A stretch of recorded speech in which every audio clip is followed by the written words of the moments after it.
We are on the eve of the NFL season. We've done it. We're finally here. We've waited over 200 long, miserable days without football. Tomorrow it all kicks off at 8:20 in Arrowhead, and it is going to be a phenomenal season. The NFL season, when it starts, is the best time of the year. I will debate anyone on that, and I cannot wait. And I thought today, being NFL Eve, would be a great day to do the blue blood of this channel, which is my power rankings. And if you followed me last year, you know that this was the most popular series on the channel. If you're new to the channel, we do this weekly, and the way that I do my power rankings is a little different. When I do my power rankings, I'm not saying like the team at number one is the team that I think is going to win the Super Bowl. It's all based on that particular week. I think a lot of power rankings get that wrong. It's a week-to-week thing, and how I do it is like if a team is higher than another team, I believe that they could beat that team that week. So it's very much set up on a week-to-week kind of thing. But let's get on into it here. Coming in at number 10, I have the San Francisco 49ers. Now, I know a lot of people out there might think that this is a low placement for the 49ers. If you watched my NFC playoff predictions, I had them still winning their division. So I still think the Niners are going to be really good this year. I think they're going to get better as the year goes on. But the 49ers, at least going into the season, they have a lot of question marks for me, especially at the quarterback position. We know Brock Purdy is playing week one, but he's coming off of a gruesome injury on his throwing arm. And there's just been way too much buzz, way too much noise this offseason just regarding the quarterback situation in general. Trey Lance is gone, but he still had stuff with like Sam Darnold. They're trying to talk him up like he's going to be really good. So that's a bit of a question mark for me, the quarterback position. And also they still have the Nick Bosa holdout, which is very bad. You can't win a Super Bowl without Nick Bosa. And their defense just won't be as dominant without him. And also George Kittle is reportedly not playing in week one as well. So all those factors for me is why San Francisco is not that high going into week one. I mean, I still put them in the top 10. I think they're still a really good team. They're just, I think, going to get off to a bit of a rough start, especially playing my Steelers week one. And we're going to get to the Steelers here right now.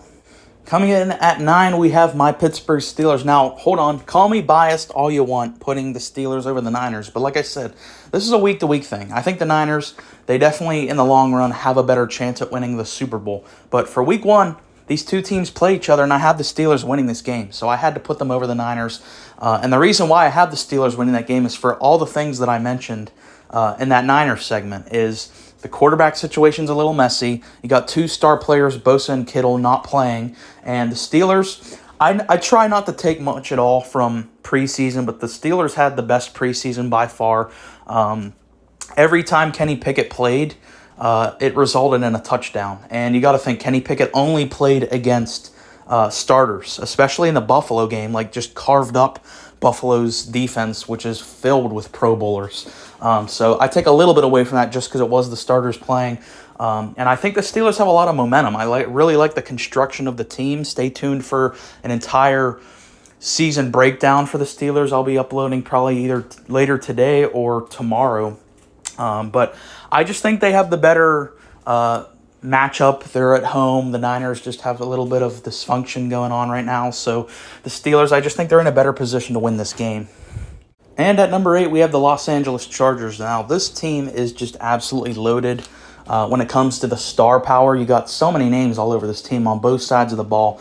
That's why I've been a bit disappointed, especially last year with their defense. They didn't have a very good defense last year despite having some star names. And I know that they dealt with injuries, but still, Derwin James probably had his most healthy year last year. Khalil Mack was pretty healthy as well. And they were still a really bad defense while having a defensive head coach. And again, I'm not going to try to talk about it too much just because I feel like every time the Chargers come up, I end up going on a rant about Brandon Staley. But I do genuinely believe that Brandon Staley is one of the worst head coaches in the NFL and is kind of an embarrassment. The decision-making that he has is probably worse than a professional Madden player. I mean, the guy literally doesn't know how to manage a football game.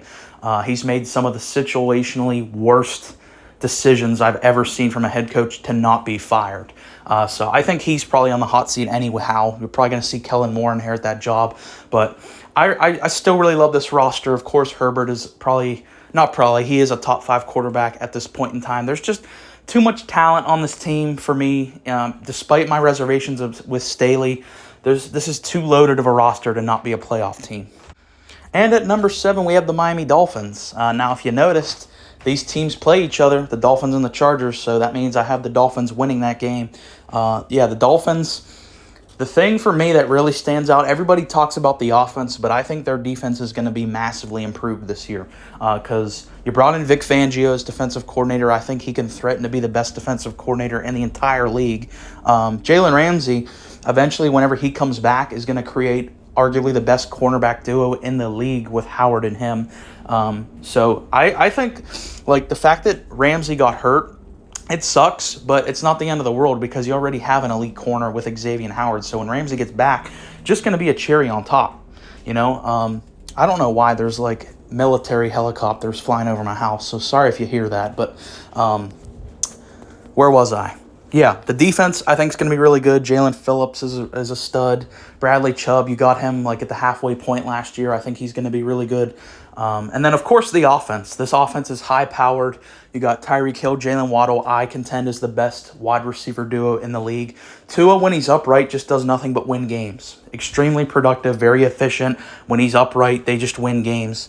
And Mike McDaniel has, I think, become quickly one of the best young head coaches in the league. So, yeah, I have Miami being really good this year. I think they're going to beat the Chargers, despite it being in L.A., I think that's an interesting matchup for betting because you can get plus money on Miami for that one. So if you're a betting man or woman, I would go ahead and take that bet there.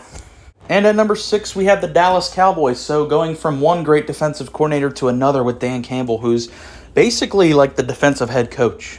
There's been reports from camp that the Cowboys basically have 2 head coaches at this point because McCarthy doesn't even attend defensive meetings. All that said, though, Dan Campbell, along with Fangio, I think they're the 2 best defensive coordinators in the league. And Campbell is really building something special with this Cowboys defense, bringing in Stephon Gilmore, who I think just, 3 seasons ago was Defensive Player of the Year. Still, I think has a lot of juice, a lot of gas left in the tank. Finally getting a number 2 corner to pair alongside Trayvon Diggs is going to make their secondary absolutely elite. And then you have a really great pass rush there already with DeMarcus Lawrence. And they said, Micah Parsons, they said, the way he played in college, he was never really taught to be, a straight-on pass rusher. He's more of that linebacker mold. That being said, he still got, 13 sacks his rookie year, and then sophomore year had 13 and a half sacks. So for not knowing how to play pass rusher, that's pretty great. And I think this year they said they're going to use him more in that role. So expect a monster year from Micah. I think he's already the betting favorite for Defensive Player of the Year. I think that's a really good bet to take. And then offensively, you're finally embracing Tony Pollard as the number 1 back. I've been championing Tony Pollard over Zeke for 2 or 3 years now. I've always been a big fan of his. The receiving corps, I think, much improved, bringing in Brandon Cooks, obviously CeeDee Lamb. Expect a breakout year. We all know he's good, but I think this is going to be the year where he comes into his own as a superstar. Brandon Cooks, you look at wherever he goes, whoever his quarterback is, he puts up nothing but 1,000-yard seasons, and Michael Gallup's finally healthy. So I think Dallas has their limitations, especially in the big games. I think Dak can kind of hold them back at times. He can't really carry the load. But in terms of regular season, in terms of winning a lot of games in the regular season, they're going to do that. And at number 5, we have the Jacksonville Jaguars. So you look back at last season, the Jags really were a tale of 2 cities. The first half of the year, they had a couple standout performances, but they kind of struggled. And then they finally put the puzzle together the second half of the year. You go back and look at Trevor Lawrence's numbers for, I think it was, the last 8 or 7 games. I mean, he was literally statistically the best quarterback in the NFL not named Patrick Mahomes. I mean, he was that good, and I think their offense is even going to be better this year now, adding Calvin Ridley. I mean, I hear all these people talking about how Calvin Ridley's going to be rusty or washed now that just because he missed 1 year. People forget how incredible Calvin Ridley was with the Falcons. Go look at his monstrous numbers there. I expect a massive breakout year.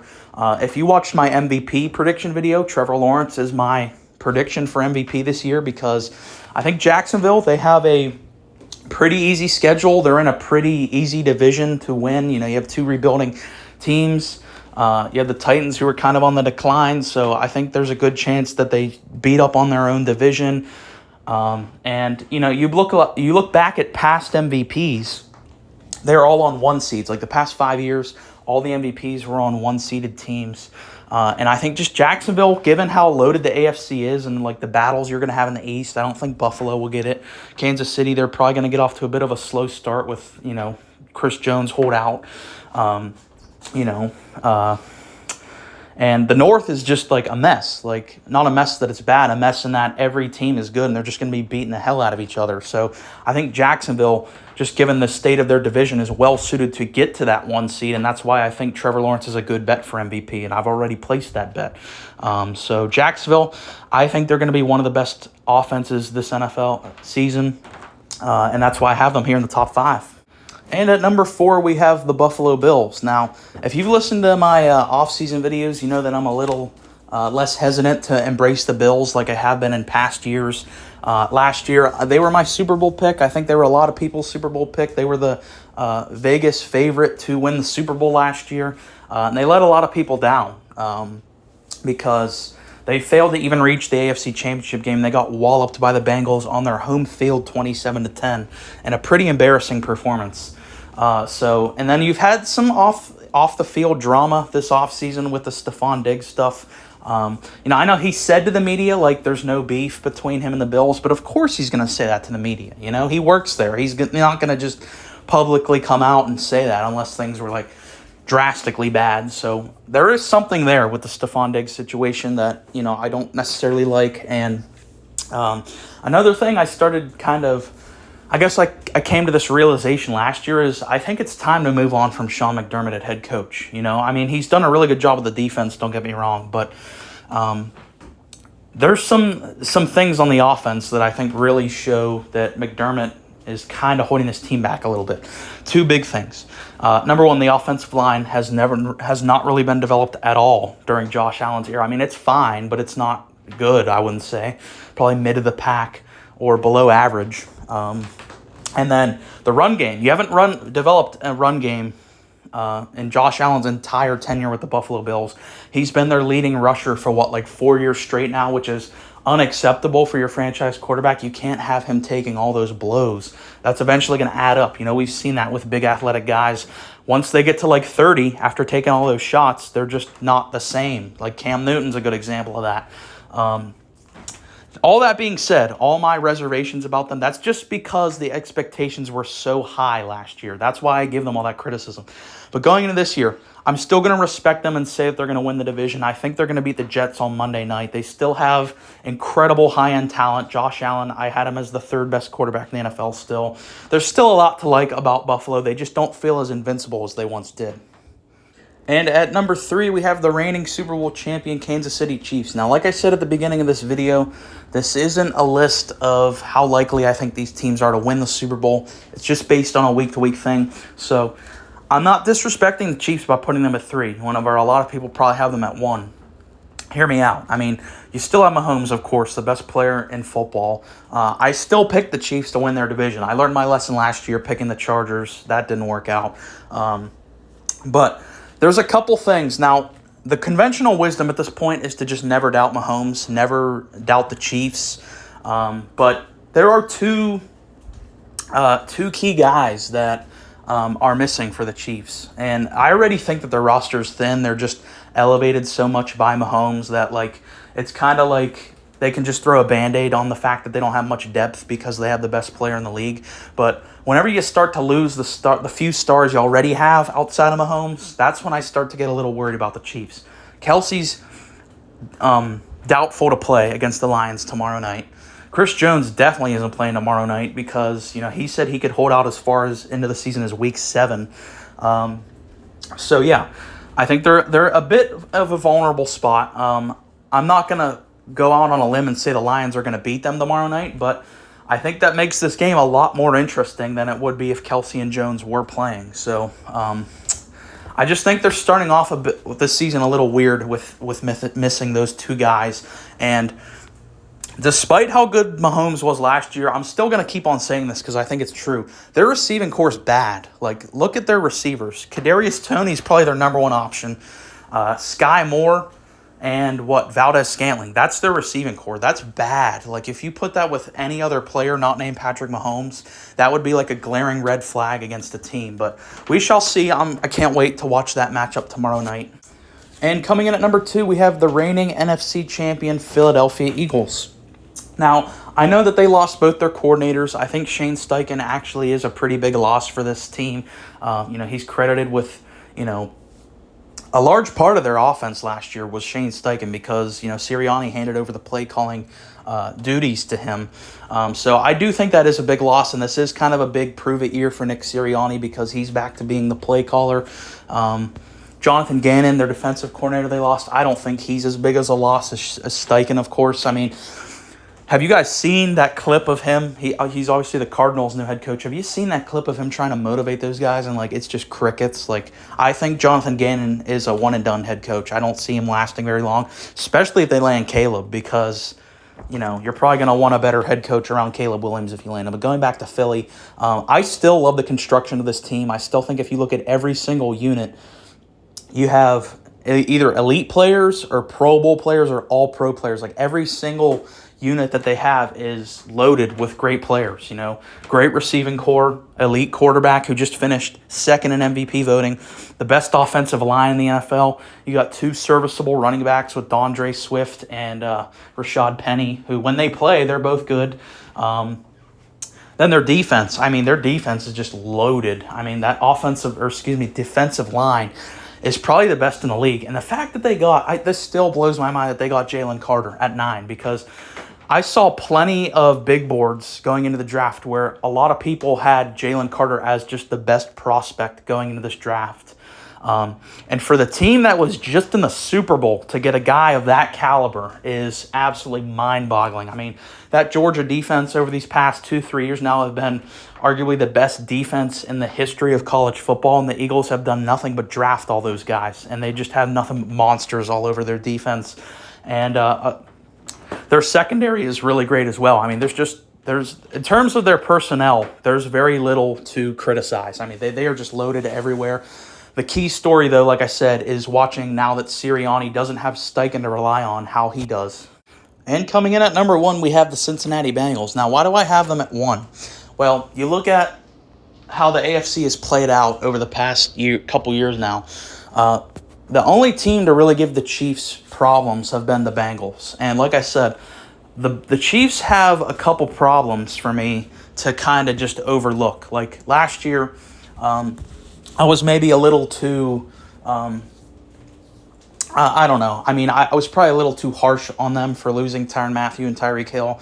But I still hold on to the point that the Chiefs are they're not a very deep team at all. And now that you're losing Mahomes' basically only reliable weapon with Kelsey and by far your best defensive player with Chris Jones for the start of the season, that for me kind of tells me I think the Bengals, at least at the start of the year, are going to look better than the Chiefs because the Bengals, they got all their weapons. They have probably the best receiving core in the NFL. Now, I said the Dolphins have the best tandem, but if you're looking at the best 3 receivers, I think that honor goes to the Bengals. I expect a monster year from Jamar Chase. T. Higgins, of course, is great. Boyd is really good and has now, I think, become pretty underrated. And then you look at the Bengals' defense has been really good. I know that they lost Jesse Bates, their safety, but I think it's actually a smart move to move off of really expensive safeties, especially if you want to keep this high-powered offense together. And going back to the offense, the past 2 years, they've really invested into their offensive line. That's been the big glaring weak spot for the Bengals in the Joe Burrow era. Last year they brought in Lel Collins.